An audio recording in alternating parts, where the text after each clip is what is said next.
And we're so excited that you are here to be a part of that here in Los Angeles. We welcomed over 50 million people here last year to Los Angeles, breaking records every year over the last 7 years. But maybe you visited our City of Angels before, but I thought I'd start by just sharing a little bit about where you're at right now. Los Angeles has outpaced the United States and every other big city in America in wealth creation, economic growth, and labor force participation for the last 6 years. You know us probably as the creative capital of the world. When you talk about the hardware that you help build, the software you help program, then it's about the content that we put on those platforms. And Los Angeles is undisputed as the place where more content and more content creators grow up or come to than anywhere in the world. And I spoke about our diversity. You see a place that is open, a place where everybody belongs, and a place, too, where you can see the face of the world here today and a face of this nation tomorrow. I don't care what country you've come from, what state you've come from, your people are here. Your culture is here. Your food is here. Your language is here. But you can also be a fourth-generation native of this place like myself, go around a corner and see a collision of cultures you've never seen before. It was here just a few years ago that Korean culture and Mexican culture came together to invent the Korean short-rib taco, put it in a food truck with Twitter that had just started and launched an entire food craze around the world now where people go to see the best dishes anywhere. It's what we do. We offer you a vision of the future. In fact, here in LA, we're going to be celebrating the very first email ever sent. It's nearly the 50th anniversary, and it was sent right here from Los Angeles up to Northern California from UCLA. We build rockets here that go to the moon and beyond. We cure diseases. We pioneer technology. We design the new cars that you get into. And I say all this so you can understand this great City of Angels and just how well GSMA chose the site for Mobile World Congress. It's the right place for this conference at the right time. There's something happening here in Los Angeles.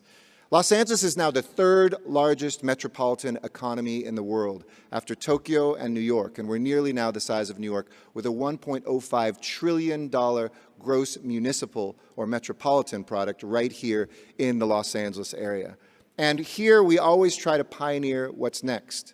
So the excitement I know for all of us is when we take out our devices and see what's in the power of our palms, our fingertips, that with a tap or a swipe of the finger, we can order great dishes of that food that I talked about, catch a ride, find answers to the most obscure question when you're debating a friend. And we hold the ability also to entertain, to empower, and to mobilize. It's so deeply ingrained here that we sometimes forget that these things aren't just about the products and the statistics. It's about people. Through these phones, finding that person who we may fall in love with and spend the rest of our lives with, getting the notification that our favorite singer is coming into town and being able to go out with friends and have those memories that make life worth living. Finding a better route to get home so you can have those precious moments with your child before they go to sleep. And that's what I want to talk to you about today, what we're doing here in Los Angeles with that power. As I mentioned, we try to guide that future, and we try to build here in Los Angeles a city of the future. We use technology in LA to deliver better services more efficiently every single day. It's why we opened up our data and shared it with the public. And I'm so proud that you're having this conference and you're here in a town that's been ranked number one, the number one digital city in America 3 years running, the number one open data city, because I believe that government should share everything that we do, the good and the bad, so that we can improve what needs to be improved and share the good news with people. We now have over 1,100 data sets that are open for you, journalists, residents, anybody, to be able to use for commercial purposes, for democratic purposes, or anything else that you need to empower.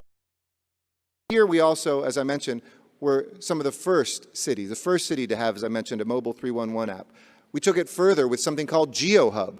Go right now. I know people when you speak say don't take out your phones. Go to geohub.lacity.org or do it later. But GeoHub is a place where we're using mapped information and we're letting people collaborate across city departments, between the public and private sectors, a place where residents, nonprofits, and students can directly engage with the city to see what streets are cleaned, to see where we've paved streets, to let them know how we can do things better and brighter. And this year we launched Shake Alert LA, which is the first mobile app to let people know when an earthquake is coming before it hits. In fact, while you're visiting, you might as well download it just in case. But if you look at it, it can give you as many seconds as 90 seconds after we know an earthquake has started to know that it is coming here or wherever you are in Los Angeles, to be able to save your property, save lives, stop trains and elevators. We're also taking steps to protect people through their devices from cybercrime.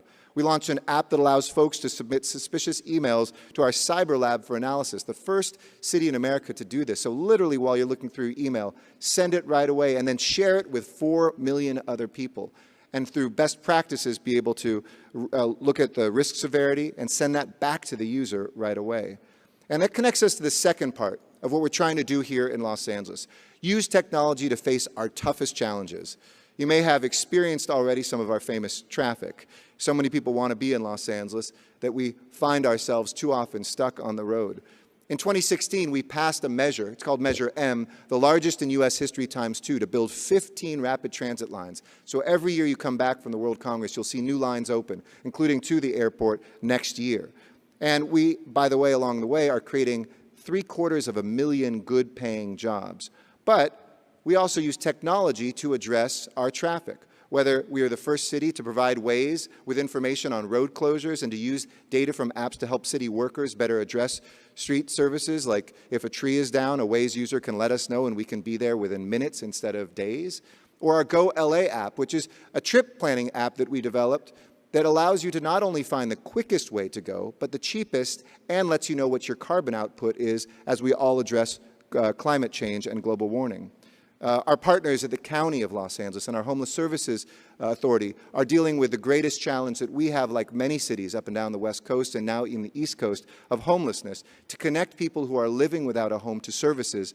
Already that LA Hop app has helped over 10,000 Angelinos come off the streets. That's the power that we have in our palms. So I've often said that guiding the future is a lot more fun than being passive about the future. 2 years ago, if you'd come here, you wouldn't even known what an electric scooter is. Today on our streets, 19 million trips will be taken in this city alone using our electric scooters. So how do we sit down and make sure that we can plan that future together, whether it's new technology or getting the right people to be empowered by technology? We need a future that is not only defined by human connection, but by economic freedom. That's why we've made community college free here in Los Angeles, boosting by more than 50% in the first year the number of high school graduates going full-time to college at our community colleges. We've placed nearly 500 underrepresented young Angelinos in tech pipeline jobs so that folks who grow up in lower income neighborhoods or communities of color that don't have the access to the jobs of the future can indeed not only be a part of it, but shape that future together. And we're going to be one of the first cities, big cities in the world, to have a full 5G build-out here. And we've made that easier for our providers by getting out of the way, cutting red tape, and then looking at the applications of 5G, whether developing strategies for the deployment of small cells using street and traffic light poles to create one of the city's most robust 5G infrastructures, or helping automated vehicles guide the future together. At peak traffic here in Los Angeles, 92% of our streets don't have a car on them. So it is a problem of distribution more than infrastructure itself. But technology will help us get there. And so, as you enjoy this city, know that here in Los Angeles, we don't think of ourselves as an island. We stand for freedom in this city, and we stand for the future. And this is a place where everybody belongs. At a moment of great division, at a moment of a lot of insecurity, not just in this nation, but in the world, you can come to Los Angeles and feel home. And we are linked to the world. In fact, this pin I'm wearing right here stands for the UN's Sustainable Development Goals. We're the first big city in America to say that we will adhere to those goals of empowering people, feeding them, housing them, dealing with climate change. But we also open our data up to the world so that they can see and hold us accountable to our progress as well, whether it's people's quality of life, gender equity, clean air and water. Our goal is to empower people using technology, mobility, and connectivity to get there. Let me close with a quote that is on top of City Hall, and I invite you to City Hall. It is a beautiful building kind of to the northeast of here, in this great pueblo, a city that is older than Washington, D.C., that's had 4 national flags under it, the Spanish, Mexican, Californian, because California was independent once, and, well, we might need to be again, and the United States as well.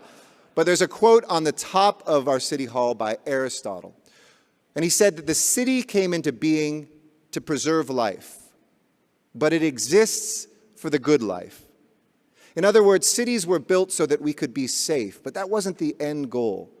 The end goal is to find the good life for each one of us, to define what that means through the relationships that we have, the companies that we build, the colleagues that we enjoy, the families that we grow, the life that we live.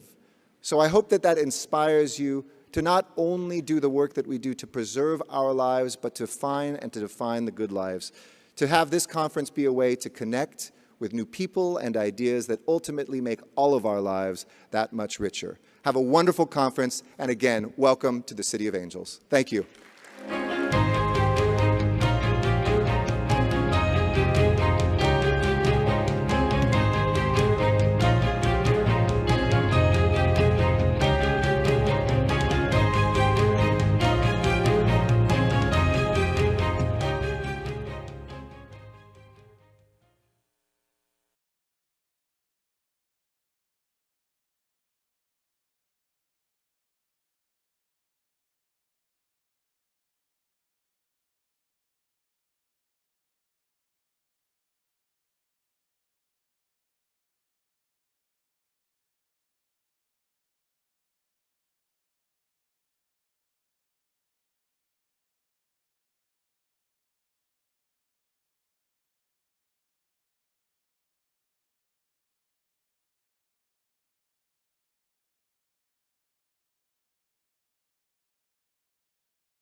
So, good morning, everyone.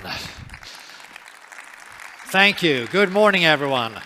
And thank you, Mayor Garcetti, for a wonderful speech to start with. Now, I would like to start with a question for all of you. How many of you, maybe it's a rhetoric question, but how many of you use Uber or WhatsApp or any other of these fine companies? Yeah. And how many of you have heard about these companies some 10, 15 years ago? Well, it looks like a lot of yes to the first questions and predominantly no's on the second question. Well, these are just some of the billion-dollar companies that were built from 4G. And in a moment, I will share with you why there'll be a similar new wave of mobile-led technology unicorns, but this time built on 5G. Ladies and gentlemen, my name is Mats and I'm the Director General of GSMA. It is my absolute privilege to welcome you to MWC19 in Los Angeles, the America's #1 digital city. Over the next 3 days, you should expect to be inspired by the smartest minds in our industry. Our team has put together a remarkable program of speakers and presentations that I know you're going to find extremely useful. And to that end, I will shortly be introducing you to these digital leaders. But over the next 3 days, you should also expect to see, touch, and experience the very latest in technology. If you're one of the 3 billion people in the world, roughly 50% of Americans that live in an earthquake zone, you should check out the demo of Shake Alert LA, an earthquake warning app developed by the city of LA, as the mayor said, and AT&T. If you're in construction, mining, or any other business with significant capital tied up in assets, you'll need to track them and their performance. Well, we have a live demo of mobile IoT sensors that track location and measure everything from air quality to water pipe pressure. This app can save you millions. And be sure to check out ZenKey, easy to use and exceptionally secure authorization for mobile subscribers, developed in partnership with the leading US carriers. Having ZenKey button on your website means fewer passwords and less fraud. What a relief. But whatever business you're in, make sure you see these and other demos in Innovation City, where tomorrow's mobile technology is presented today. Now, not only will these new technologies drive future growth in your business, but even more importantly, now these are the cool things that you're going to want to tell your kids and families when you get back home. And if you're anything like me, this is the only thing that my kids think is remotely cool with their dad. Am I right? But perhaps most importantly, over the next 3 days, you should expect to do a lot of business. Our mission at the GSMA is very simple. We're here to unlock the full potential, full value of connectivity so that people, industry, and society thrives. So how do we do that? Well, firstly, we convene the industry. More than 200,000 delegates from 198 countries will attend the Mobile World Congress in Barcelona, Shanghai, and here in LA this year. These events generate more than 2 million business leads for exhibitors. So this is truly where business gets done. We help to shape policy and regulation for the benefit of every stakeholder, and by setting standards on interoperability. That's why your phone is working everywhere in the world these days. And we represent the industry in the allocation of spectrum, and to governments where there is a threat to fair competition, a hot topic right now. The digital declaration came from this work, providing surety to consumers that business will act ethically, respect privacy, and take meaningful steps to mitigate cyber threats and combat online harassment.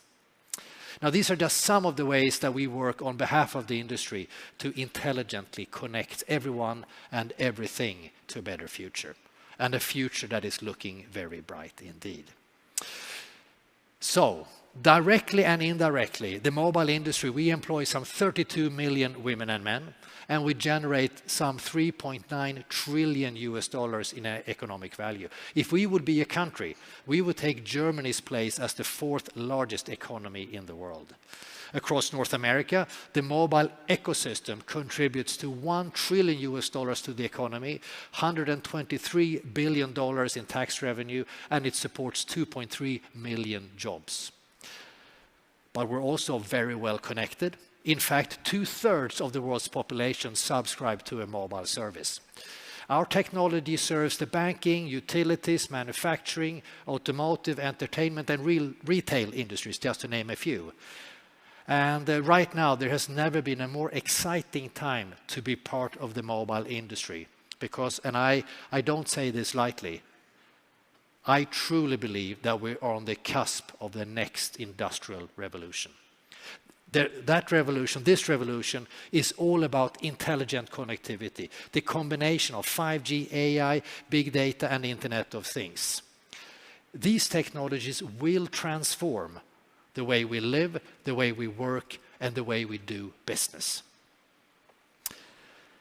So let's start with 5G. 5G will of course bring faster and richer and more immersive entertainment that will be critical to driving revenue growth for our industry, across the industry. But it will also bring breakthroughs in tackling dementia, loneliness and other mental health related issues.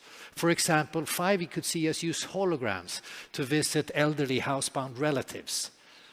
But what about skills and education? Well, 5G has the power to be transformative there as well. 100 times better speed and much lower latency will enable real-time distant collaboration. Imagine vocational training, learning to become a mechanic, a plumber, or a medic. Now imagine doing it remotely, interacting live with your teacher some thousands of miles away, whilst they show you how to fix that generator, standpipe, or broken bone. You will literally have your classroom in your pocket. And 5G will make that possible. The second area is artificial intelligence.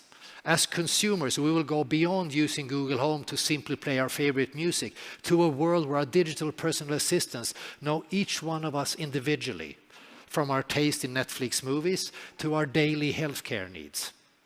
But what about industry? Well, AI will be transformative there as well. AI will deliver everything from network planning, operations and logistics to customer care and security. The third part of intelligent connectivity is the Internet of Things. Driverless cars will be connected to smart streets and will be joined by smart homes and smart offices that will all connect together to bring us smart cities. GSMA Intelligence, we're forecasting that there will be a remarkable 1.2 billion smart vehicle IoT connections by 2025. 1.2 billion in just over 5 years. I think that is an amazing number. These connections will fuel transportation economy. It's predicted that autonomous and connected transportation will account for roughly 40% of a city's transport revenue by 2030. And it will be 30% quicker with 30% more capacity too. The fourth area is of course big data, which as well as being used commercially is also being used to save lives. Let me give you just one example. Tuberculosis, TB. Tuberculosis kills more people than any other infectious disease in the world, with India being the worst affected. In fact, 5,000 people will die today from tuberculosis, and every day, 5,000 people. But by examining movement patterns using digital data, we can now predict with some certainty where the next outbreak will happen, and therefore set up treatment centers and awareness campaigns before the actual outbreak takes hold. This initiative alone could save more than 100,000 people every year. There are more mobile big data solutions like this in the new PwC report published for the GSMA, and I really hope you can download it and it's available today. When we combine 5G, big data, AI and Internet of Things, the possibility for intelligent connectivity are limitless. When we combine them for good, the results are both life-affirming and quite literally life-saving. But for the mobile industry to deliver on the promise of intelligent connectivity, it is critical that we have a regulatory framework that is fit for this digital age. And we require 4 things. Firstly, the timely release of harmonized spectrum with the right conditions. Intelligent connectivity will bring significant economic and social benefits, but not if the industry is burdened with colossal debt from overpriced spectrum auctions. Now, our message to governments worldwide has been simple. Don't get short-term greedy and kill the long-term golden goose.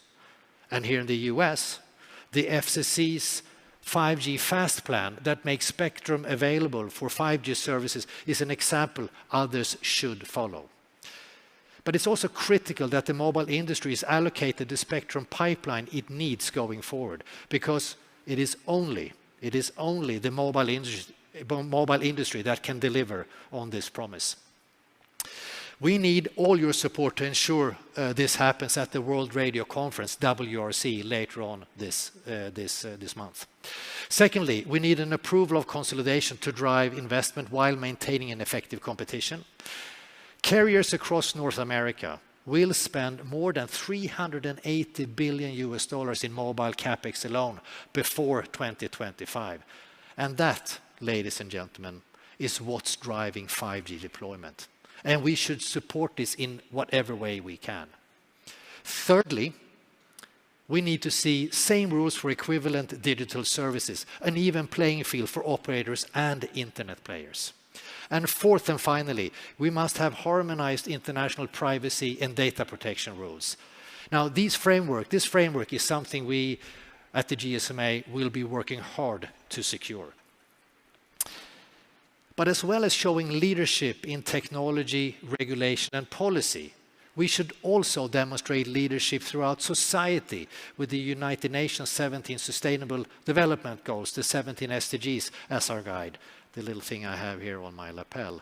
We were the first industry to commit to the 17 SDGs, goals that include gender equality, innovation and infrastructure, and sustainable cities. And collectively, we have an impact on all 17 goals.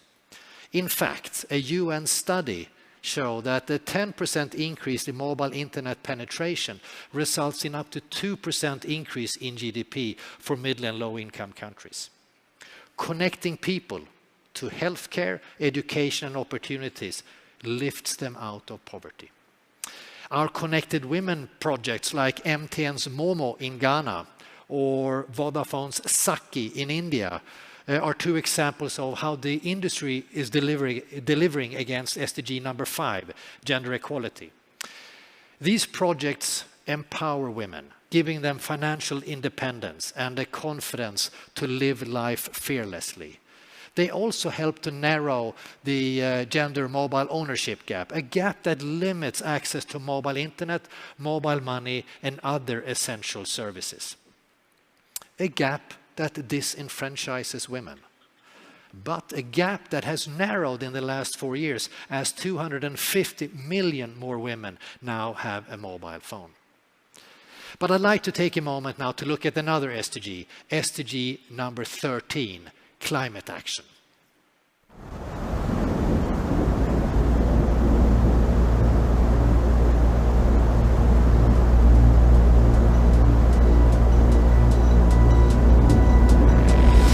Right now, we're facing a man-made disaster.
Yeah, so not only is this event and every GSMA event carbon neutral, but last month at the United Nations in New York, we announced that more than 50 mobile operators with around 2/3 of the world's connections, including these great companies across the Americas, are now disclosing their climate impact via CDP, the Carbon Disclosure Project. Now, these disclosures form the first phase of an industry-wide climate action roadmap that will ultimately lead us to a net zero emission by 2050 or before. Disclosing our climate impact as an industry and committing to a roadmap of decarbonization is the first step towards achieving something extraordinary. And I hope that more of you will join us in making this commitment, because a decarbonized future is a digital future. Thank you very much. It is now my great pleasure to introduce to you all our new Chief Marketing Officer, our new CMO. Please welcome on stage Mrs. Stephanie Lynch-Habib. Stephanie.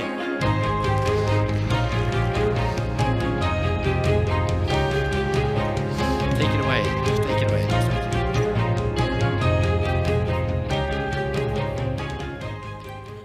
Thank you, Mats. Los Angeles is often credited with being one of the most diverse cities in the world, drawing pioneers, creatives, and optimists to its shore. A society where diversity is not just welcomed, but championed. There are parallels with today's mobile industry. Thanks to the new opportunities that 5G and intelligent connectivity bring, there is unprecedented interest in how the mobile industry can unleash value across all industries and improve the world. We welcome this interest and are committed to nurturing these new partnerships, and MWC LA reflects this. MWC LA is digital diversity in action and a reminder of the measure of how the GSMA is evolving to serve every stakeholder. This week, as well as Innovation City, be sure to visit 4 years from now, our Tech Startup Forum. With around 300 companies exhibiting, this is the place to go hunting for those unicorns that Matt spoke about. At YOMO, our Youth Mobile Festival, we have over 1,500 hours of content designed to inspire the next generation to both study STEAM and also seek careers in science and technology. 14,000 kids, predominantly from Tier 1 schools, together with around 1,000 educators, will attend YOMO this week.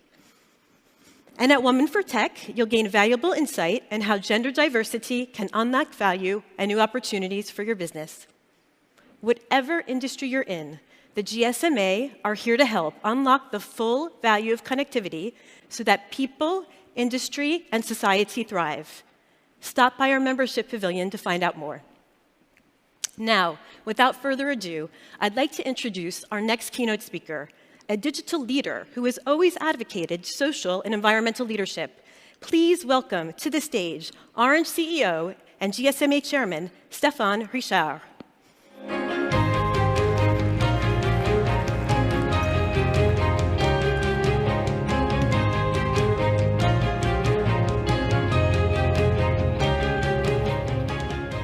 Good morning, everyone. And thank you, Matt, for giving us an overview of the brilliant future that lies ahead of our industry. If I have to choose one thing to say in my first year as GSMA chairman, it is that 2019 has been a year in which 5G has become real. I've just returned from South Korea, when I have seen by myself people watching their favorite live match through an immersive experience in 360-degree view enabled by drones, a new way for people to be able to experience what matters most to them in their daily lives. This new experience is built with important investments on a solid and extended edge computing infrastructure deployed everywhere in the country. That makes latency almost disappear and makes virtual reality a reality. We are here in Los Angeles, at the very heart of the entertainment industry, an industry which has been deeply transformed in the last few years. 75% of videos here in the US are watched on mobile devices. The transformation of the entertainment industry will not stop there.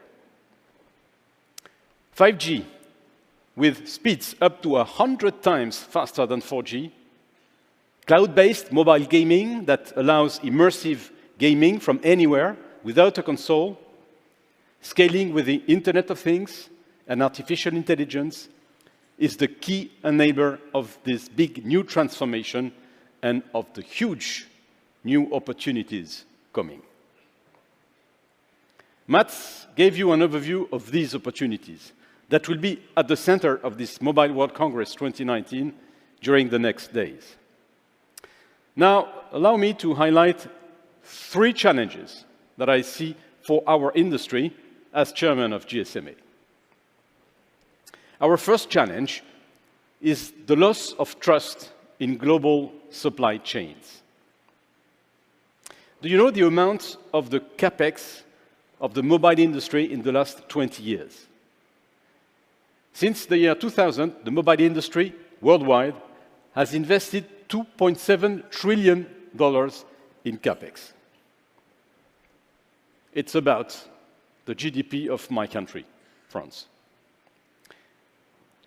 $2.7 trillion spent by the mobile industry on capex, offering at the same time lower and lower prices for our customers, for you and me.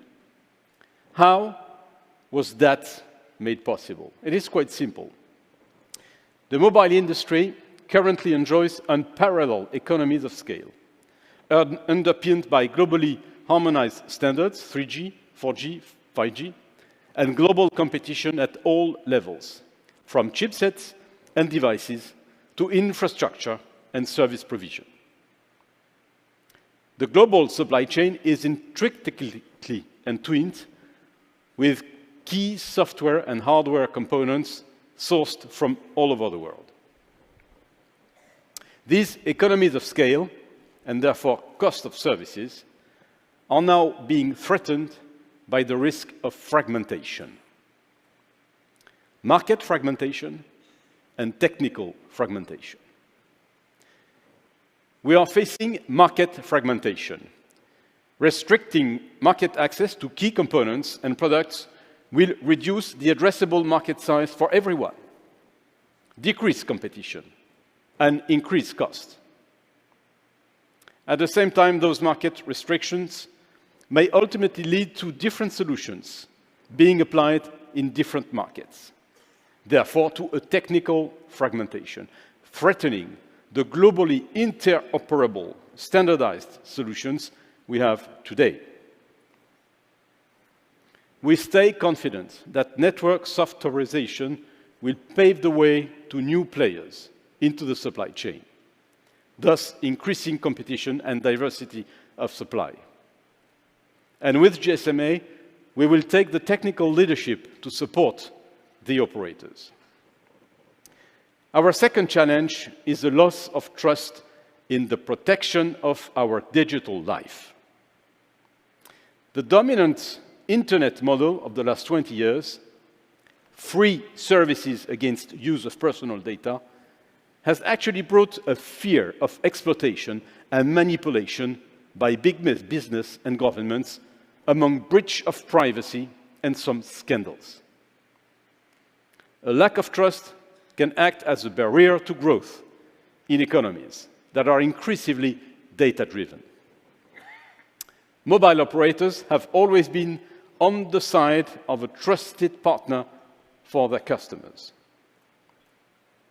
Different issues are arising on privacy guarantees and legal interceptions for citizens' security, as well as on protection of customers against cyber attacks. GSMA is strongly engaged on the policy issues to find the right balance between privacy and data protection, innovation and legal interception that are essential to fight against crime and guarantee national security. Governments should ensure that legislation is technology neutral and that its rules are applied consistently to all players in the large internet ecosystem, which will become larger and more fragmented with 5G. The vulnerability of our digital life that goes from our bank balance to our car tomorrow has been ranked the #1 risk in the US intelligence community's worldwide threat assessment that is higher than terrorism, higher than war. You cannot be protected anymore behind a closed digital door. Protection has evolved too. This is why operators invest massively in the cyber defense of their interconnected networks and in attack detection capacity inside their networks. The GSMA is not only calling through the digital declaration all relevant stakeholders to cooperate to mitigate cybersecurity threats, but also leading work to propose a testing framework for cybersecurity that is common for the industry and all the suppliers. Let me give you one example. Some time ago, Orange in Spain was informed by Telefónica, our colleagues, on a very pernicious cyber attack. In just a few hours, Orange created the protection measures and none of our customers was affected. While this attack costed more than $4 billion in the world. This is why a high level of requirements on security, as well as operators' real-time exchanges, are so important. Our third challenge, certainly not the least, is the loss of trust in businesses' ability to deliver sustainable growth for all. Our industry brings development throughout almost every domain of life, connecting people to healthcare and education, to finance and opportunities, lifts them out of poverty. With more than 7 billion people covered by a mobile network, individuals are increasingly using mobile to access an array of life-enhancing services. This is the reason why we were one of the first industries to commit to supporting the 17 United Nations Sustainable Development Goals for 2030. In these politically turbulent times, when environment risks are threatening to push some of our societies to a loss of faith in progress, it falls upon business to take the lead and effect real change. The Business Roundtable in New York this September announced that delivering profits to shareholders would no longer be the only objective. To strengthen trust in our societies, they would look to deliver value to all stakeholders, customers, employees, suppliers, and communities, and replace their traditional bottom line with a triple bottom line of people, planet, and profit, the 3 Ps. An idea first presented more than 20 years ago.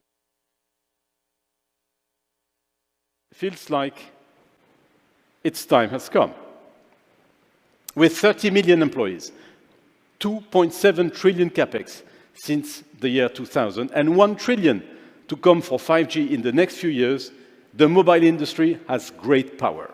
And with great power comes great responsibility. And we need to take social and environmental leadership. First, social leadership. Because only half of people today are in a position to access the internet. And they are not only in developing countries. Almost 30% of rural Americans lack access to high-speed broadband technology.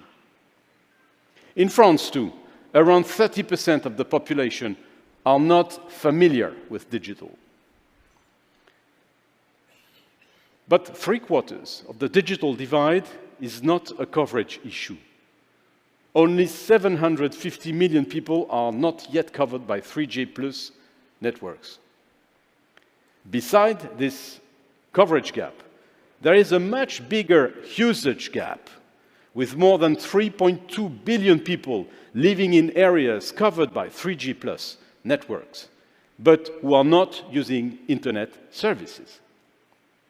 Skills are an issue everywhere. And when it comes to less developed regions, affordability is a real barrier.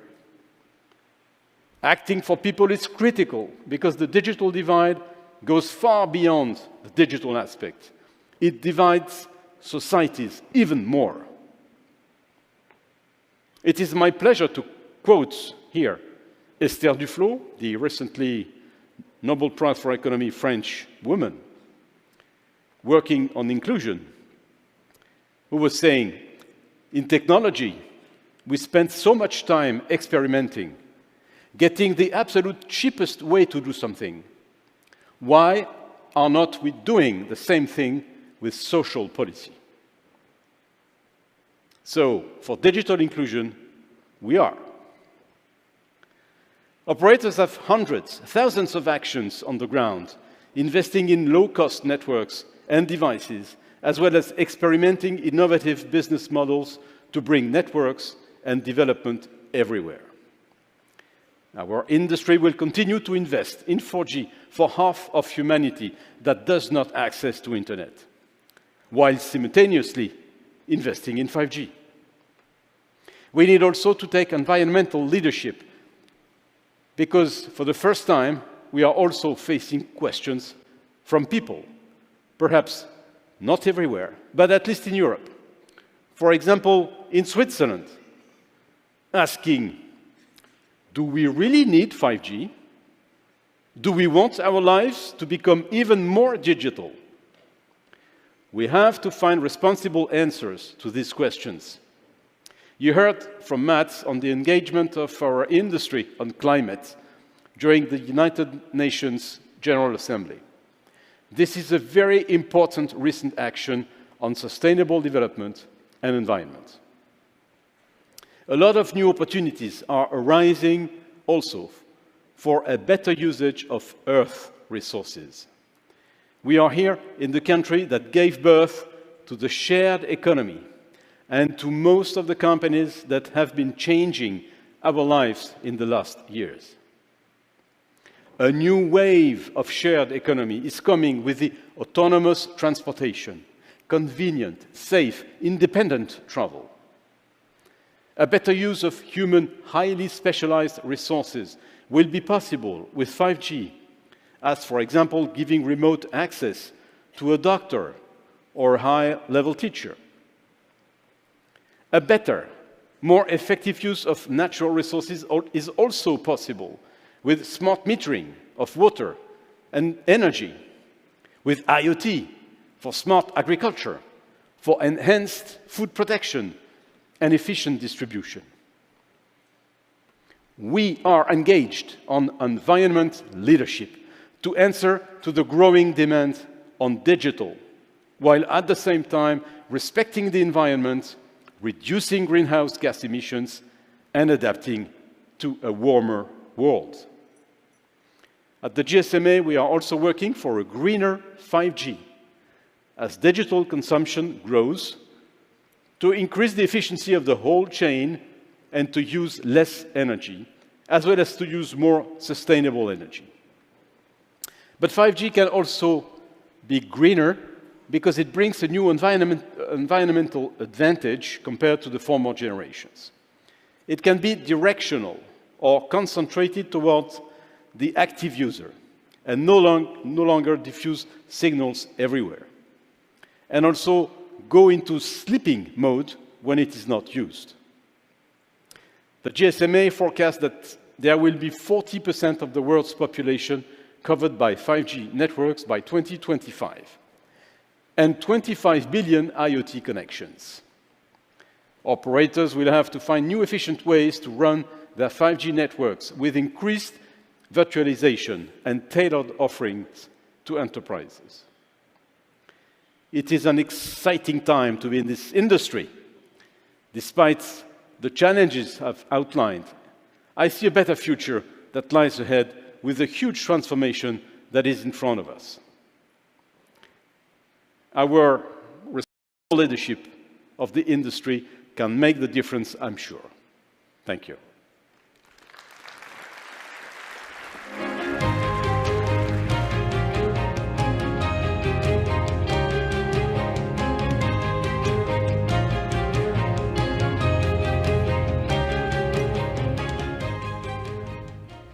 Thank you, Stefan.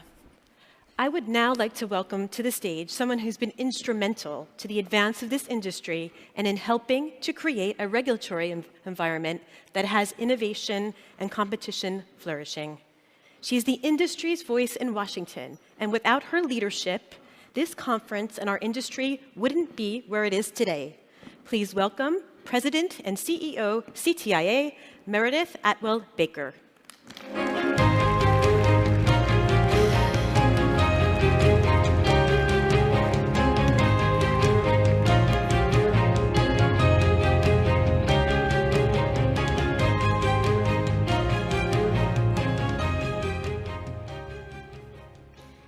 Good morning.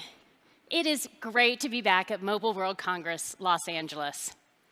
You know, I was thinking, when we were here 2 years ago, we were walking the show floor and we saw a 5G prototype. We were so excited. But it was the size of a small car. Now 5G is in my pocket.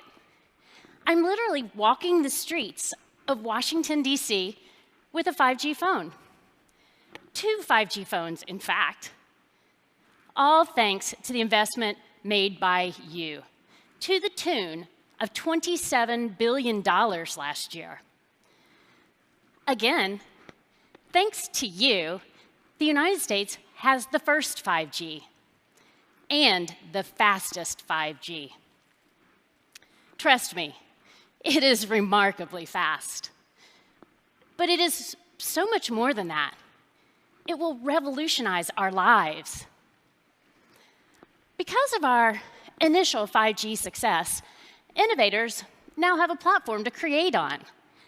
5G labs are open for business across the country, and industries are starting to respond. These innovations will move from the lab to our lives in no time. Our next challenge is to ensure as many Americans as possible have access to these 5G innovations as quickly as possible. And that's what I want to talk about this morning. How do we accelerate what is already a historically fast deployment? I'll be joined by 2 leaders that are playing a central role in that effort. CTIA Chairman and US Cellular President Ken Myers and FCC Chairman Ajit Pai. But let's start with the industry perspective. Ken has been with US Cellular since 1987, and he really started to reshape his company when he took over 6 years ago as CEO. Now spanning 22 states, US Cellular has 5 million customers from Cedar Rapids to Asheville, North Carolina. They are focused on serving the communities that we must reach to achieve our 5G ambitions. Ken has brought his strong leadership to CTIA. We are very lucky to have his steady hand leading us as our chairman this year. He's driving our industry towards spectrum and siting policies that will provide all Americans with 5G opportunities. Please join me in welcoming Ken to the stage.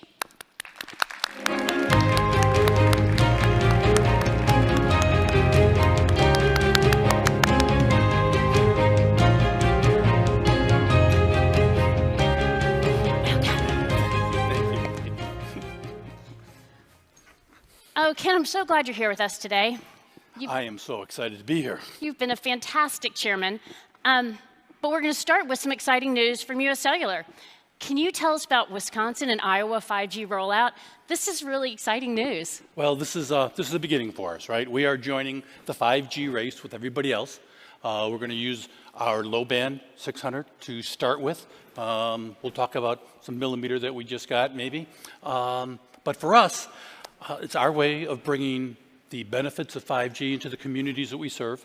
It's kind of a foundational belief of the companies that we serve these mid-sized and rural markets, and that's, why Wisconsin, Iowa, because what they have is they have a number of mid-sized and smaller cities, things like Cedar Rapids, you mentioned that one, Racine, Oshkosh, places that have college campuses, they have state capitals, they have industrial bases, And most importantly, some of them have some real forward-leaning leaders that already in smaller towns want to know about smart cities. So when Ken called me and told me he was going to roll out in Oshkosh, I practically jumped through the phone and gave him a hug. Ken, I've been here through 3G and 4G. Now we're moving into 5G. It seems like it's moving really fast and maybe faster than these other Gs have been before. Can you maybe give us some context on why we think this is different? Yeah, I think it is moving much faster than ever before. And it's just not that age thing where everything goes by fast. I think there's really three reasons here. One is this industry has been phenomenally successful every time it made a technology change. Everybody talks about the original estimates, maybe 1 million people use this service someday. That was the famous consulting study that started it all. And every time we've rolled out something, it's been faster, it's been bigger. None of us saw what was going to come with the change from 3 to 4. The second thing is the industry, as it's grown, it has created this ecosystem around it that is so big, people waiting to leverage all that we have put out there. And so today, this room's filled with all these innovators just waiting for that capability. And I'd say the third thing is competition. This is about the most competitive industry I've ever seen. And so we are all running to put 5G out there to serve our customers better, to differentiate, and to enable tomorrow. Well, one of the differentiators that US Cellular is pushing is fairless to wireless. And I don't know if you guys know this, but Ken is from Chicago. He's one of seven siblings, and I'm wondering if that's where you might have gotten fairness to wireless. Well, I don't know if it was fair in the family. Being number 2 gave me some advantages. But yeah, we just launched a new, it's a campaign that we launched, but we really started with a review of the company and what we stand for. And if I think about what we do in public policy, what we do with our associates as well as our customers, fairness is a concept that just rings true across the board. I mean, in public policy, we're about 1, just transparency. 2, making sure that companies like us and Cellcom and Blue Ridge all have a chance to serve our customers of tomorrow, and so that rules are created that allow us to compete. And the third thing is making sure that we can fulfill the promise of universal service so that customers living outside Portland, Maine can have access to the same services that customers living inside Portland, Oregon can have. So fairness kind of rings true on the policy front. On the employee, or what we call associate front, it's all about open communication, respect for the individual. And it has created this culture that has got unbelievable levels of engagement. And so we looked inside and said, whatever we go to the outside with, it's got to resonate. And fairness is something that we think resonates very, very well with customers. You can say anytime, today maybe even more so. And so we've launched a new campaign around fairness. It's an umbrella that covers all that we do. And, it's got little things like, proof points are no hidden fees. If you buy a phone, you don't have to pay to get it activated. If you buy a phone, you have to get a rate plan. There's no other fees associated with. So I'm excited about what it means for the marketplace, but I'm really excited for what it means for the company in terms of bringing everything together under one umbrella. And I think the consumers are going to be really excited about fairness. Part of fairness is also making sure 5G gets to more communities. And we've talked about some of your rollouts. You mentioned Cellcom and Bluegrass Cellular. I think it's really exciting that you're all making 5G roadmaps. Exciting times, all right. And it's, we're hearing about it. I mean, you remember the meeting we had where we had a congressman from North Carolina in the offices, right? He was talking about, I want coverage. I want coverage in my area. The demand is there. We've got to make sure that we've got the right tools and processes in order to get it out there. But we, along with others, are investing our money today to make it happen. And we're all excited about that. Another thing that's been pretty terrific news for Cellcom is you were a big winner in the high band auction. The last 2 auctions, as a matter of fact. How does millimeter wave, you've mentioned the high band, and how does this millimeter wave really fit into your strategy? Well, we did buy a considerable amount of millimeter, and we bought it because that's what was available. I mean, We auction, we've got low band. You need a lot of spectrum if you're really going to get the benefits of 5G, and that's what was for sale. And so we bought it. And I worked for a guy once who used to talk about how with enough time and money, there isn't anything an engineer can't overcome. And so there are certainly challenges with using high band in rural areas, but we'll be able to use it judiciously in certain spots to deliver the service. Well, you said mid-band there, I so did. let's just go ahead and go to mid-band.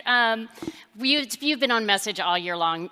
Mid-band, mid-band, mid-band. Why is it so key?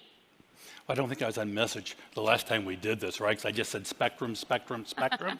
And what I really should have said was we need mid-band, mid-band, mid-band. We need a lot of it, and we need it as soon as possible. Why? Because we'll just never get the coverage out of millimeter that we need if we're really going to try to cover vast areas of this country. I mean, it's going to work great in densely populated areas. It's going to work great in very specific applications like a college football stadium, college dorms. But in large areas, we need mid-band, and we need it as fast as we can get it. So we did get the 3.5 auction date set, which I think is great news. How would you assess our progress at the FCC? Boy, well, you've got the chairman coming out next, and I've got to be, He might I be got to be listening. polite. Yeah, that's what I'm afraid of, right? And I'd say that the answer is, they've got a lot of barriers they've had to get over and try to move out of the way. And so I really appreciate all that they've done, and I'm looking forward to the fact that we're going to start to see some mid-band coming out. But having traveled around and seen what's going on in other countries, we need a lot of it, and we need it fast. And whatever we can do to move that even faster, I think is going to be critical for us here in the United States. Well, you have been traveling a lot. Every time I talk to you, it seems like you're in a different country. But I think that the 5G global race has really driven a lot of headlines. I'm curious your thoughts on what you pay attention to overseas and maybe even also what you discard. What I pay attention to is, how consumers are reacting to the technology. How do they interact with it? Does it change what they do and how they do it? And, each culture or country may be a little bit different. There's different nuances. So it's not like we bring something from one country back here, but it helps me understand either what enables it, what some of the barriers are, and some of the creativity. I mean, we've got a room here that's filled with people from across the world, and it's amazing that, to see how they look at the same puzzle we have and come up with different answers. We do have a great room here filled with all people from all over. You have given me some great advice, which I really appreciate. What is your advice to this room as we embark on this 5G push? A room full of experts, and you want me to give them advice? Nah, I'm not that presumptuous. But what I would do is I've got a request for them instead. And the request is that what has made this industry as special as it is, what has really driven it to heights that no one ever expected, has been both the entrepreneurial spirit as well as the innovation of the people in this audience. And as we sit here on the cusp of really unlocking 5G, we just need more of it. We do need more of it and faster. Let's go with one last question. And you mentioned the innovation of this room and everything that's happening at your company is very innovative. What are you most excited about in your 5G future, maybe your family's 5G future? Boy, oh boy. I hate questions like this. But what I'm when you always say, boy, oh boy, you hate my question. What I'm really excited about is the change yet in front of us, the enablement. None of us, if we're really honest, sat there at the turn between 3 and 4G and said, look at all that app-based economy that's right in front of us. Look at all the things that we're going to enable. But in fact, we did. And as we sit here today, I think the step between 4 and 5G is going to be orders of magnitude greater than what we've already seen. Brilliant words to end on, I think. Ken, you are an awesome man, an awesome chairman, and thanks for sharing the U.S. industry perspective. Thank you. Great job.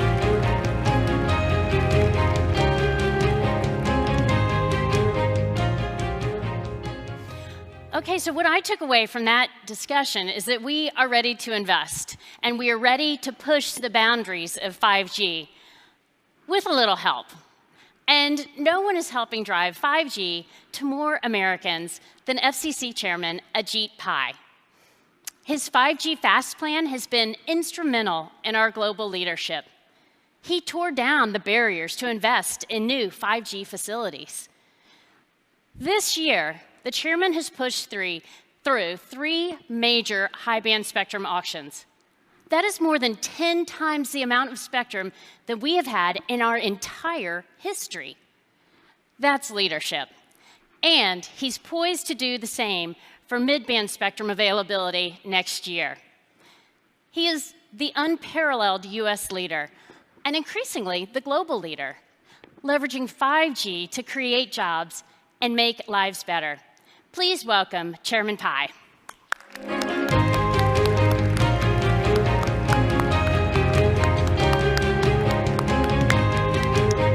so much.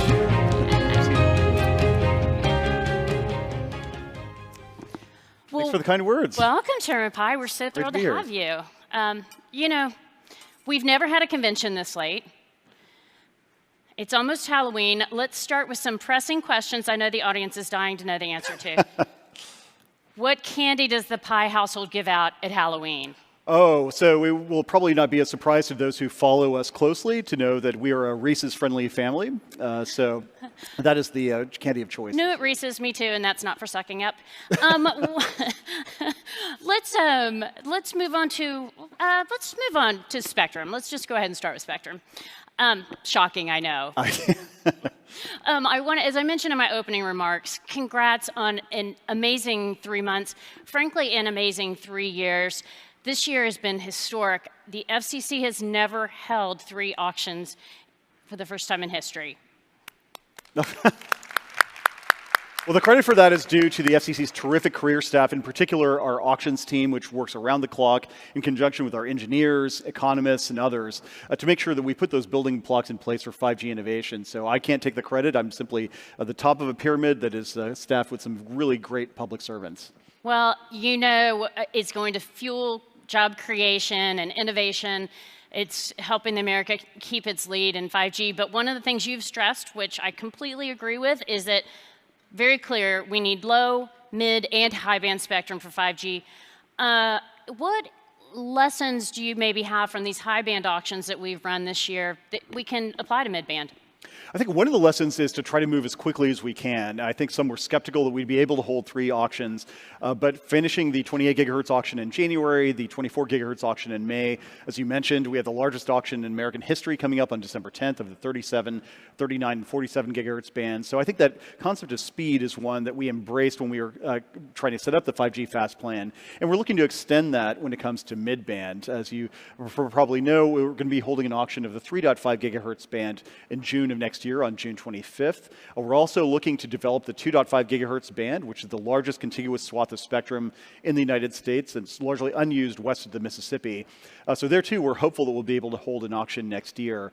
But mid-band, I think, is especially prized, of course, for its combination of coverage and capacity. So we're looking to hold those auctions in a timely way to enable innovators, to folks in the audience, to be able to take those building blocks and see where it goes. Another band that has raised a lot of interest is, of course, the C band, the 3.7 to 4. Did you know I was going to ask about that? I had a feeling, yes, it's a topic of interest in some quarters, and there too, we're looking to make progress in the time to come. Well, look, it's great to see the June 25th, if everyone didn't mark their calendars, for the 3.5 auction. That's really going to allow this group to plan the deployment, so we appreciate that. And, we're looking forward to a target of megahertz cleared and maybe a date for when the C-band comes, but it sounds like we're not going to make news on that today. So let's move on. Let's go back to talking about your 5G Fast Plan, because this has been remarkably successful. How have you gotten everyone, including the president? Guys, the president said spectrum. How did you get the president on board to lead the world in 5G spectrum? I think all of us recognize that there is an advantage not just to the FCC, not just to the industry, but to the entire country to the extent that America leads when it comes to this next generation of wireless connectivity. And when we were talking about some of the issues we've been dealing with, the 5G Fast Plan has essentially three different parts. One part is spectrum, of course. The other part is promoting wireless infrastructure, enabling the small cells and other network architecture of the future to be deployed. And the third one is fiber deployment, necessary, of course, for backhaul. When we were talking about some of these issues, it quickly became apparent to officials throughout the administration that this is a larger effort than just the FCC. And so that's why on April 12th in the White House, we held an event in which the president made clear that 5G was a national priority, that we wanted America to lead in this technology. And I'm proud to say that over the last couple of months in particular, we've made major strides in advancing each of those building blocks. Thus far, at least, we have some pretty good evidence that our plan is working. On the spectrum side, of course, you pointed out we've made more spectrum available than is currently held by all mobile broadband providers combined. In terms of small cells, we're estimated to have some 200,000 small cells deployed by the end of this year, compared to about 13,000 just a couple of years ago. And in terms of fiber deployment, in 2018, more fiber was deployed to homes and businesses in the United States than in any year since they've been keeping records. So that's a good record of progress, but we want to continue that momentum going into the future. And so across the administration, we've been working with all kinds of agencies, and even agencies you wouldn't typically think of as being involved in the FCC's bailiwick. Working in the Department of Veterans Affairs, for example, to broaden the promise of telemedicine. Working with the Department of Energy, of course, on the 6 gigahertz band. Other different types of relationships that we hope will make clear that technology, and 5G in particular, has adjacencies that are going to be tremendous for American consumers in a variety of ways. So we're not resting. We have a lot more work to do, but I'm really proud of the progress that we've made so far. It really has been impressive. You know, but of course, consumers are demanding more data every year, and 82% year-over-year growth. So I have to keep asking for spectrum. You mentioned the 6 gigahertz just then. I guess, what do you see as the next bands? 6 gigahertz, 3.1, 3.4, 1.3, I'm not making this up. I think there is always going to be demand, as you pointed out, and that demand is only going to ramp up as we see, especially some of these high bandwidth applications come online, streaming video, AR and VR, and the like. So we want to try to stay ahead of the curve to the extent we can. And one of the reasons why I'm so bullish on the 6 gigahertz band in particular, and this is in particular the 5925 to 7125 megahertz band, is because these are huge 160 megahertz channels that could be used for unlicensed innovation, the likes of which we can only conceive now. I mean, most people, of course, use 2.4 or 5 for things like checking your Twitter feed or maybe streaming a video here and there.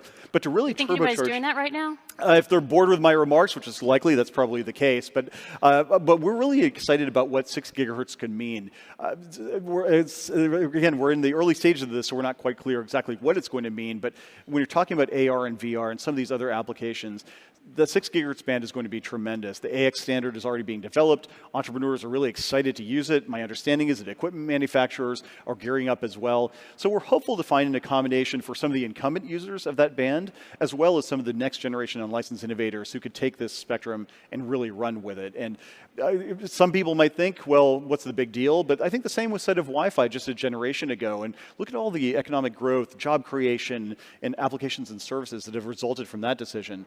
I'm pretty confident that Wi-Fi 6 will mean something similar. And as you pointed out, that's just one band. We're looking at other bands as well. Congress, for example, in the Mobile Now Act, asked some of our federal partners to look at studying the feasibility of sharing some of the spectrum, certain parts of the 3.1 and 3.55 band. There, too, I'm hopeful, working with our federal agency partners, that we can look at that upper 250 megahertz and figure out if there's a sweet spot there where they can accommodate some of their legitimate interests, but they could also share it with some of the commercial sector participants. So I'm really confident that going forward we'll be able to make progress, and I think it's just imperative that the American economy, American consumers are demanding it, and we need to be able to meet that demand in real time. They are. One of the things that's been interesting, I think, that we've seen recently has to do with supply chain. So I'm going to move the topic over. So I hear, yes. Because you have traveled the world, literally, talking about how important 5G is, but also a secure supply chain. What have been your takeaways? I think one takeaway is, first and foremost, that the United States government is united in our view that the security of ICT networks, and 5G networks in particular, is paramount. This is not an area where we can afford to take a risk and hope for the best. And across the United States government, I understand that your members are going to be hearing from the Department of Homeland Security's head of the Cybersecurity and Infrastructure Security Agency, Chris Krebs. He and his team have been terrific to work with, as have been members of the Department of Defense, of the National Security Council, across the entire government. We have reached a common understanding that the security of these ICT networks is important, and we've conveyed that message abroad. Over the last several months, I've been everywhere from Bahrain to Portugal, spoken with my counterparts in Australia, India, and Brazil about the importance of this issue, and I'm gratified in two respects. Number one is that message has been very well received, in my experience at least. I think people recognize that to the extent that 5G networks are going to be largely software-defined networks, there is a broader attack surface, so to speak, and we need to make sure that we mitigate the risks on that attack surface as much as possible. And the second thing is the desire of other countries to share information with us. We are not going and demanding that anybody else adopt the U.S. view. We're simply sharing our views, and in many cases, we found that view has been shared as well, and they were looking forward to working with us, especially some of our closer security partners across the world. So I know there are larger issues involved here, but from our perspective at least, we want to make sure that we do everything we can to preserve the security of those networks. And from the domestic perspective, as well as folks probably know, a year and a half ago, I proposed barring the use of federal funding that we oversee from going to untrusted vendors, like essentially being spent by domestic carriers on equipment or services that are deemed to present a national security threat. And that's something that's gotten bipartisan support on Capitol Hill. I think it's largely supported by the American people. And I think it's an important issue for policymakers here and abroad to think about. Yes, I think one thing that I'm proud of is that here in the United States, we're launching 5G with only trusted vendors. And I think the fact that we can do it is showing Europe we can be done. I'm really pleased to see that. And that's a really important point. I think sometimes the conversation abroad and perhaps here in the United States even presents a false dichotomy that you either have to choose security or you have to choose leadership in 5G. And the argument I use in counterpoise is simply to say, look at the US experience. Using those trusted vendors, our carriers are deploying 5G technologies today, leading the world in the deployment of small cells, the development of these services. So we think we can hit that sweet spot of security as well as deployment. And that's, I think, a message that has resonated largely around the world as other countries look to piggyback off that successful model. Absolutely. And speaking of abroad, this is a favorite topic of all of us. Another challenge from overseas is robocalls. God help us. You've been very vocal in calling for us to reduce those calls and to protect consumers. How do you assess our progress, and how can we be better partners in helping you go after the bad guys? Well, first, I've got to say that not just as a regulator, but as a consumer, these things drive me crazy. Every single time I get a phone call that is not programmed into my phone already, I've always got to think twice. I'm sure people out there do as well. Is this somebody who actually wants to call me, a legitimate person, or have I won another vacation from Marriott? And I'm sick of the annoyance of it. It's an annoyance at best, scam at worst, and that's why we've made it our top consumer protection priority over the last 2.5 years. And we've pulled out the stops in terms of both the regulatory reforms and the enforcement actions to make sure that we attack this problem. On the regulatory side, for example, we made clear a few months ago that carriers can start blocking calls by default using advanced analytics if they determine that a call is a scam call. And we also urge them to deploy these tools at scale and for free to allow customers to take advantage of that functionality. And I'm proud to say that many wireless carriers are looking at those solutions. Similarly, we've made clear that companies need to adopt a shake and stir framework. That this is a caller ID authentication framework that essentially applies a digital fingerprint to every single phone call. And if the call doesn't have that fingerprint, the call won't be forwarded over the networks. And I demanded that major phone companies implement that framework by the end of this year. We're making a lot of progress, and I want to salute the wireless carriers in particular, some of which are now exchanging traffic only on the basis of the signed certificates. That is a step that I know consumers might not see immediately in terms of a downtick in the number of robocalls, but as that framework gets deployed more broadly, I think the number of robocalls is going to decrease substantially.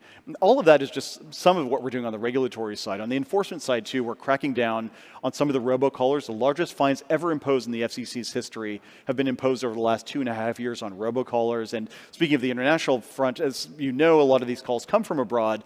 And so I've worked with some of my counterparts from India to Brazil to set up sharing of information in order to make sure that we facilitate law enforcement in their countries to crack down if we see a call center that's generating some of these scam calls. So I know that progress is may not be apparent, as I said, but we are making significant progress, and I'm hopeful that consumers will be able to get some more peace of mind in the time to come when that phone rings.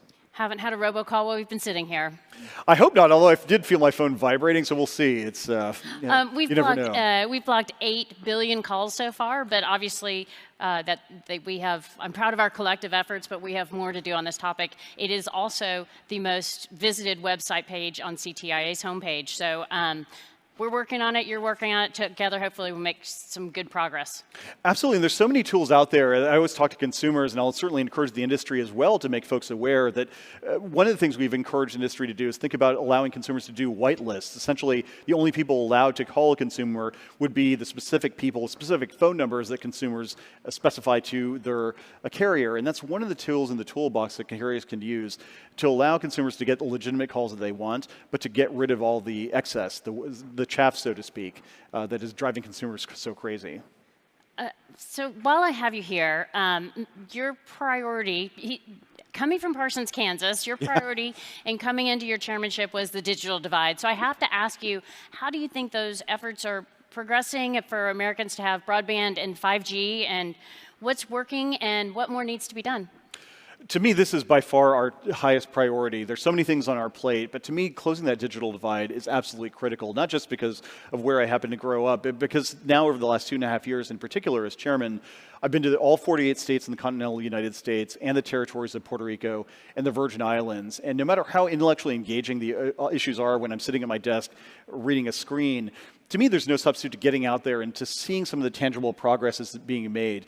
To talk to the 8th grader at the Jemez Pueblo school that I visited in New Mexico, her school is being connected thanks in part to FCC policies with high-capacity fiber for the first time. And to see what a difference that makes in her life. Just a couple of weeks ago, I was in a rural town in North Dakota, met a man named Cullen Quill, who was just that day getting gigabit fiber service for the first time, and to ask him what he was going to do now that he was on the right side of the digital divide, and to see the look of wonder on his face because he never had that problem before, but after thinking about it, he said, well, you know, my kids won't have to drive 30 minutes west of Bismarck to be able to upload their homework at a neighborhood McDonald's. I mean, those are the types of stories that remind me that whatever the Sturm und Drang of the day, the craziness on Twitter or the headlines you might see on the cable news networks, at the end of the day, closing that divide is such an important national priority. And to me, it has an echo of the efforts of rural electrification back in the 1930s and 40s. And for those of you who are Robert Caro fans and read the LBJ books, the first volume, Path to Power, has this chapter on has this chapter about the electrification. I would encourage those of you who haven't read it to take a look at that, because that's the same sense of national purpose that the FCC has, that I think all of us should have when it comes to broadband. All of us gain when every American has access to that digital platform. I mean, entrepreneurs are able to take off. Telemedicine will be able to keep people healthier. Precision agriculture will put more and better and cheaper food on the table. Manufacturing will become more efficient. Civic engagement goes up. And more generally speaking, we create a sense in this country that every American has access to what I call digital opportunity, that nobody's horizon is circumscribed simply by virtue of where you happen to live, what you happen to look like, or who you happen to be. And I know that the progress there is slow too in some cases, but we are making significant progress. That digital divide is closing, and hopefully thanks in part to the wireless revolution, even more Americans are going to be able to be participants in as opposed to spectators of that digital economy. I love the term digital opportunity, and it's one of the reasons why I am so thrilled that I get to work with CTIA and even all of our carriers, especially you mentioned, we talked with Ken and our regional carriers, the Bluegrass and Cellcom, who are building their 5G roadmaps now. So it is exciting, and I think we're making progress, but we still have a ways to go. Oh, absolutely. And I wouldn't underestimate, by the way, the impact that 5G could have in some of these rural areas. This is often one of the questions I get, well, isn't it just simply a densely populated urban use case? That is not the case at all. To give you an example, over the last couple of months, I visited a number of farms and ranches. And when you think about what farms and ranches are, it's not simply the tangible things you can see, like corn and soybean and wheat growing. These are essentially huge amounts of data that need to be uploaded into the cloud, analyzed quickly, and then the services need to be deployed at scale. Similar, I visited a farm recently in North Dakota, that same trip where I met Cullen, where we visited a corn farm that is using connected combines to analyze virtually every single square yard, or square meter, I guess, if they're using the metric system, to analyze everything from the fertilizer that needs to be deployed on that square yard to the yield that they got this year compared to last year. I mean, all of that is going to require high bandwidth, symmetric service. And I think that's a particular 5G use case that's going to be really compelling. That requires the FCC to do a lot of work, both in getting the spectrum out there and in encouraging the fiber infrastructure that's needed for backhaul. And there too, the Rural Digital Opportunity Fund, a $20 billion fund that we're looking to set up, where it's going to create some of that hard infrastructure that's going to be necessary for 5G to pop. So I would certainly encourage carriers, industry, consumer groups, everybody to come to the table when it comes to rural 5G. I think there's a use case there that is very, very important. It's compelling. It absolutely is. It looks like we need to wrap up. So I'm going to say more spectrum, less robocalls. Going to give you one chance to say, what is it that you want to see most accomplished by the next time we're sitting here next fall? By next fall, I would certainly participation in our spectrum auctions. Very much encourage people to do that. Take advantage of some of the opportunities that we've seen on the federal, all the way down to the local level. Here, Mary Garcetti, who I know you just heard from, he's been a leader in trying to clear out some of those local regulatory roadblocks, try to deploy those small cells at scale, and just continue to innovate. I think that one of the things that is going to make 5G relevant in the minds of most people is not so much the spectrum that is involved, the number of small cells you deploy, but the applications and services that are going to be deployed in the real lives of these American consumers. And that is, I think, at the end of the day, what I'm confident that innovators are going to take advantage of. So I can't wait to see how things go, and hopefully this time next year we'll have an even more compelling success story to share. I agree. It's exciting. Thank you for your time today. One final comment. Yeah. The U.S. wireless industry had a really great year. To lead the world in 5G, we're going to need a lot of great years. And with leadership like this, I know we will. So thank you, Mr. Chairman, and I hope everyone has a great week here in Los Angeles. Too kind. Thanks so much. I really appreciate it.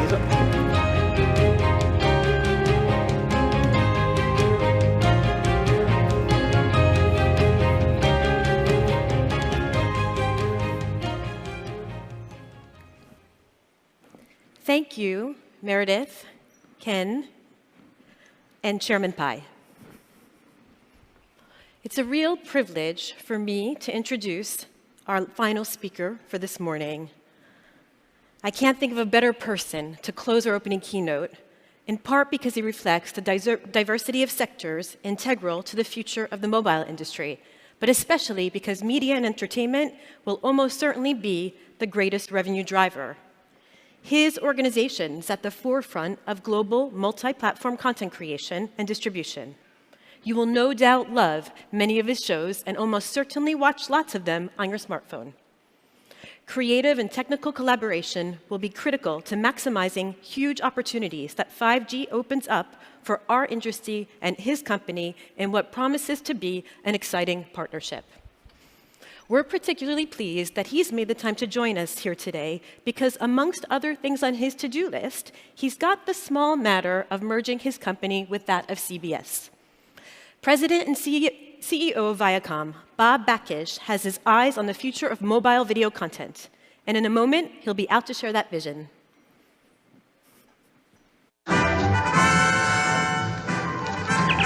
Spock. Spock. Spock here. It's going to be close. Very, very close. Stand by. Stand by, Enterprise.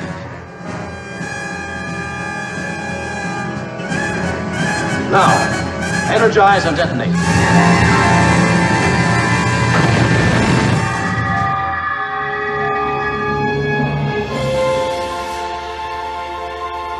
Ladies and gentlemen, please welcome to the stage Bob Bakish.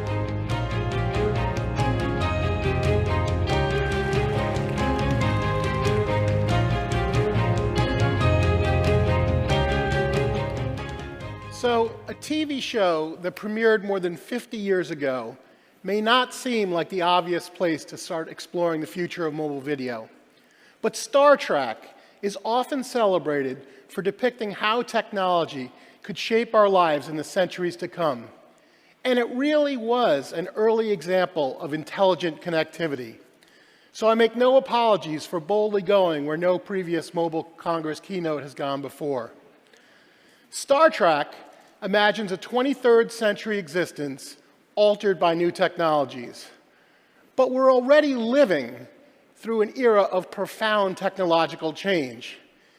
And it's arguable that no technology has been more influential in changing the way we live our lives in the 21st century than mobile communications. And no question, mobile is playing a part in the disruption of the entertainment industry that has its spiritual home in this very city. People are spending more time on small screens, and that includes increasingly streaming video on mobile devices. And that has implications for all facets of the business, from creative to distribution to advertising and more. So mobile matters. Now, I've been evangelizing about the huge potential opportunity that exists in mobile video since I first presented at Mobile World Congress in Barcelona in 2014. I've also been lucky enough to see firsthand during my years working internationally for Viacom how mobile content can totally transform a market. I truly believe mobile video is the future of video. Now that said, the mobile video journey has not been straightforward. Consumers seem to love the convenience of mobile video, but too few of them have been willing to pay extra for it, suggesting we may have been operating a little too far ahead of the curve for some of that time. But recently, however, there are signs that's beginning to change, and we're really gaining some traction, both in terms of the number of mobile networks we're dealing with and the size of the sub-base. So, after a false dawn or two, I believe the time for premium mobile video is now, with all the enablers in place to build a valuable mobile video ecosystem. But I'm also convinced that mobile network operators and entertainment companies can only capture the true potential of this opportunity through the power of partnership with one another. And that is the case I want to make for you today. Now, we believe it starts with our shared audiences and consumers. So from the start, we've put consumer insights at the heart of our mobile content strategy, because we want to understand what audiences want from us, what they're most interested in, what factors drive data usage and completion rates, and more. The most significant takeaway from our research is that we, as in me, you, and the entire industry, have not been able to fully deliver in the way that consumers want, yet. We know content is must-have. 9 out of 10 mobile users stream content on their devices. And this is especially clear when we start talking about teens, a demographic that we at Viacom spend a lot of time listening to. They say that being able to watch their favorite TV shows and movies is fundamental to using a smartphone. And more than any other consumer, they like viewing content on small screens. They say it's private and a convenient experience. And it's this age group that keeps telling us about the importance of free video content on their smartphones. And it's not just talk. Our research shows they frequently search for free TV in the App Store when looking for new entertainment choices. So there's clearly tangible and growing consumer demand. And the good news is we don't actually have to wait for 5G to unlock the value of it. The 3 key enablers of mobile video, connectivity, devices, and content, are all already in place to help us meet it. So let's talk about how this combination has transformed the video space in mobile, and how it will continue to do so. The combination of 3G connectivity, earlier smartphones, and largely YouTube content defined what I'll call the pre-mobile TV era. Sure, there was some video consumption, but research showed consumers, other than perhaps teens, weren't all that interested in it. And carriers certainly weren't making a lot of money on it. However, pair 4G LTE, current-day smartphones, and long-form content, and you have a whole different ballgame. You have what I call the mobile TV era. one we are scaling into as we speak. A great example of this is the experience with Jio in India, one I watched come to life as part of my regular trips to India as a board member of Viacom 18. With Jio, you have a national LTE network paired with cheap, high-performance devices, all offered in a compelling manner to consumers. As a result, Jio built a subbase of more than 350 million consumers in just 3 years. The growth behind Jio helped propel India to the #1 market for mobile data usage. And India now has one of the most dynamic mobile video industries in the world. Literally millions of people are watching cricket, Bollywood soap operas, and other premium video content on their devices on a daily basis. They're watching it on Hotstar, and they're watching it on Viacom 18's ad-supported video-on-demand product, Voot. And right here at home, I think about the experience I have on a daily basis using Pluto TV. For those of you not yet familiar with Pluto TV, it's our ad-supported streaming product that offers a unique combination of both linear channels, including more than 200 in the United States, and 5,000 hours of on-demand content across entertainment, news, sports, and movies. From brands including Nickelodeon, MTV, the BBC, CNN, the NFL, and many more. I use Pluto on my 4G phone to check in on the news, including CBSN particularly, when I'm away from my desk. It's compelling because I now have a portable variant of the premium video experience I have long enjoyed, and that means I use it. These are just 2 examples in the beginning of this mobile TV era. But what's more exciting is that everyone in this room can participate in mobile TV. And I'll say it again, the time to get involved is now. So how do you get there? As carriers, you have the connectivity. Your subscribers have the devices. But what about the content? At my last count, there were more than 250 streaming services available to US consumers. And that's even before the next wave of high-profile SVOD products come to market. So for mobile operators, there are a lot of potential partners. But how do you decide who and what to work with? Now, it's obviously not rocket science, but the first thing to look for is access to content, particularly the marquee titles that power today's digital water cooler, which, of course, is one of the reasons for the Viacom and CBS merger. Because our merger will create a company that will have a $13 billion annual content spend and growing, which includes funding the production of over 750 new series each year. That level of content spend guarantees TV and movie franchises with proven global appeal, including Top Gun, Terminator, Billions, CSI, Homeland, SpongeBob, and of course, Star Trek, to name a few. Add to that an amazing library spanning over 140,000 television episodes and over 3,800 films, and a global operating footprint, which means our content is available in over 40 languages. But access to must-have global hits isn't sufficient competitive differentiator for mobile video. Network operators must go further, seeking out partners who have tailored their content strategy to mobile and have a range of IP with the ability to connect with mobile-first audiences via mobile devices. It's a big part of why we launched Viacom Digital Studios to focus purely on short-form social content. And that focus has paid off as we had over 40 billion social video views in 2019. Now, beyond content, it's also about how we go to market. And for this, our partners are our North Star.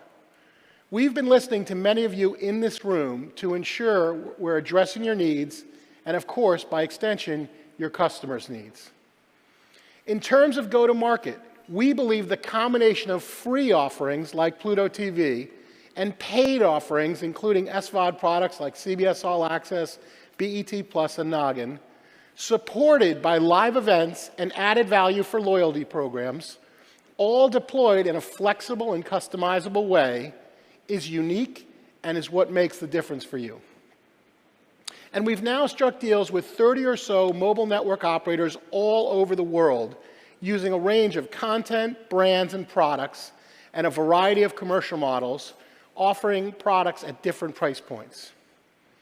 What our mobile network partners share in common is an understanding of the incremental value that premium video services bring to their businesses.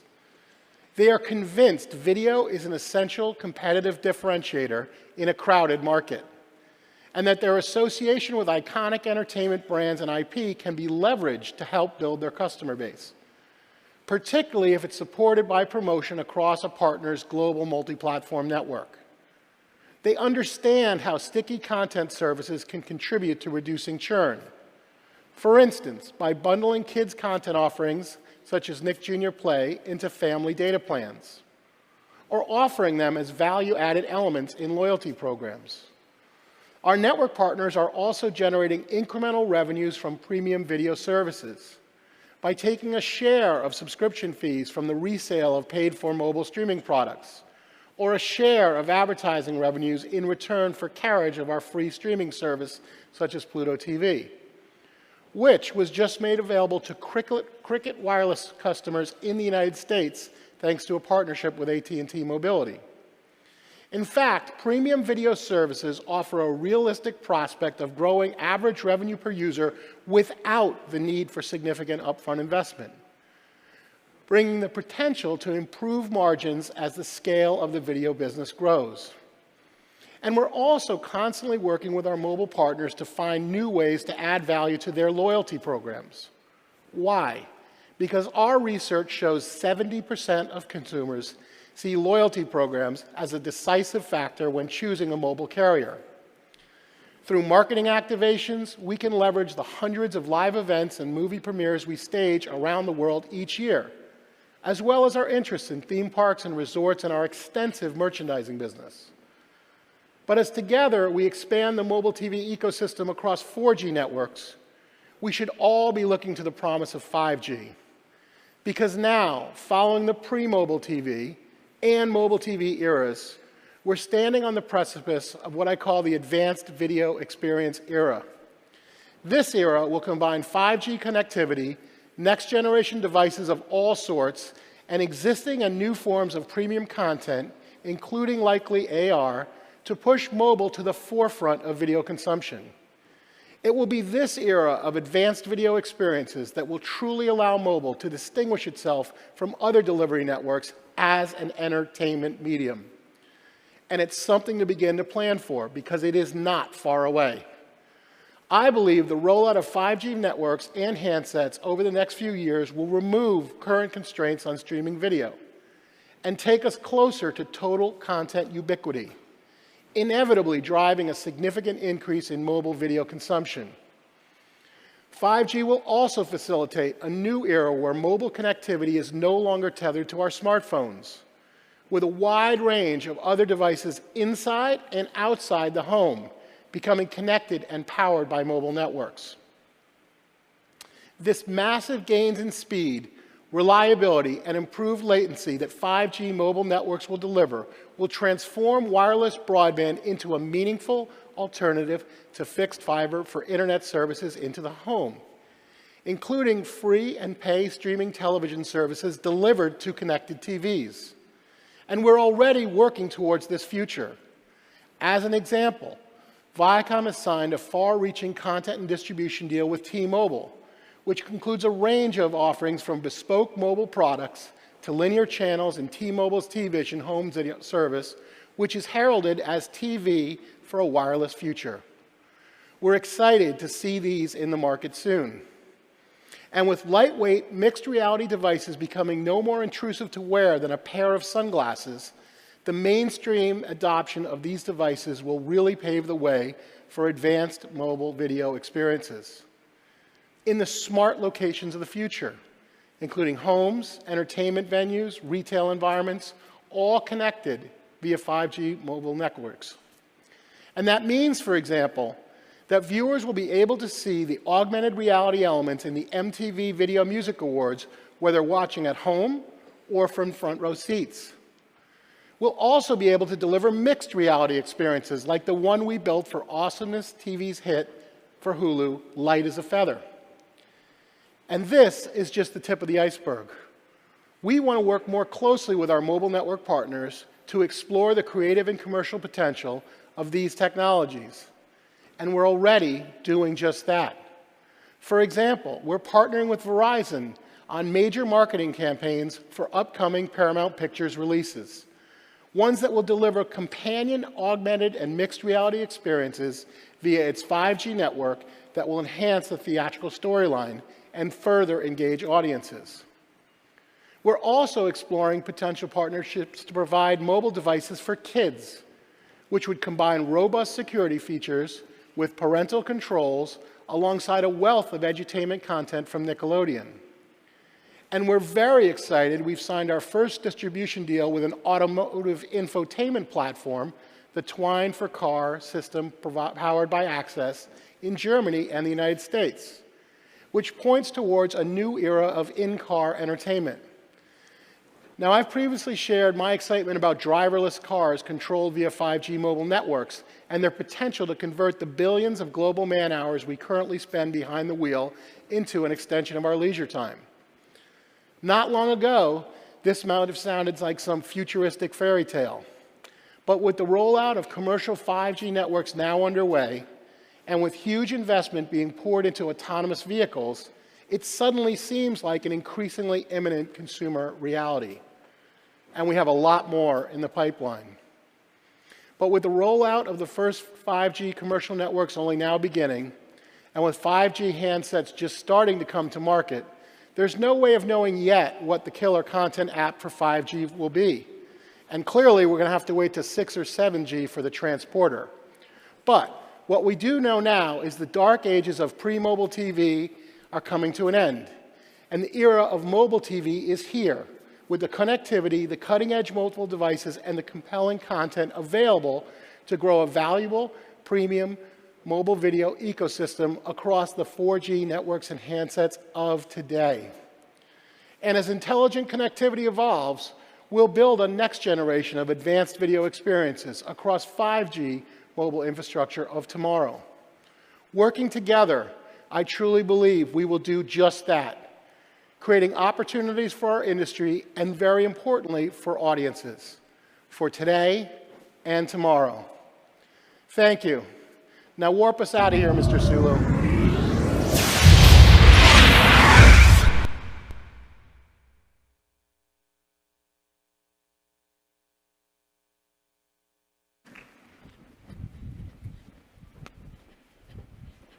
Thank you very much, Bob. Well, this ends our first keynote of the morning. All that's left to say is go grab a coffee and enjoy the show. Thank you very much. Tears in my eyes that I won't cry for you. Oh no, with every breath that I take, I want you to share that air with me. There's no promise.